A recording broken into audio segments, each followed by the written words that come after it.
আমাদের রাগ, দুঃখ বা আনন্দ হলে আমরা প্রকাশ করি, আমরা উদযাপন করি। কিন্তু যদি আমাদের অভিমান হয়, তাহলে আমরা কেন নিশ্চুপ হই জানো?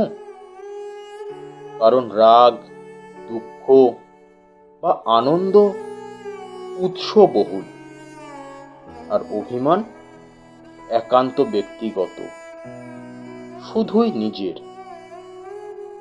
আমরা যাদের ওপর অভিমান করি তারা কারা? তারা হলো আমাদের খুব কাছের, খুব প্রিয়জন। হয়তো তাই আমরা অভিমানের ভারে জর্জরিত হয়েও সমস্ত সম্পর্কের মায়া ত্যাগ করতে চাইলেও অনবরত নিজের সাথে লড়তে থাকি, নিশ্চুপে। দূর থেকেও অবিরত ভেবে যাই তারই কথা।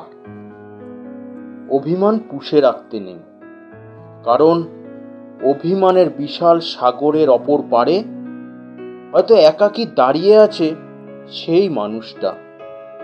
হয়তো সেও দেখে এই সাগর লঙ্ঘনের স্বপ্ন, কিন্তু তবুও সে নিশ্চুপ, নীরব যাত্রী মাত্র। একটা ভয় তাকে অবিরত কুড়ে কুড়ে খায়। অভিমানের রাজপ্রাসাদে আবদ্ধ মানুষটাকে হারানোর ভয়, খুব কাছের মানুষের নিশ্চিহ্ন হওয়ার ভয়।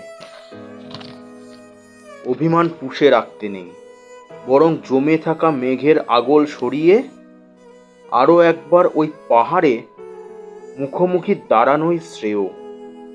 কারণ কোনো এক কাচে বাঁধা স্থির চিত্র আজও আছে অপেক্ষায়।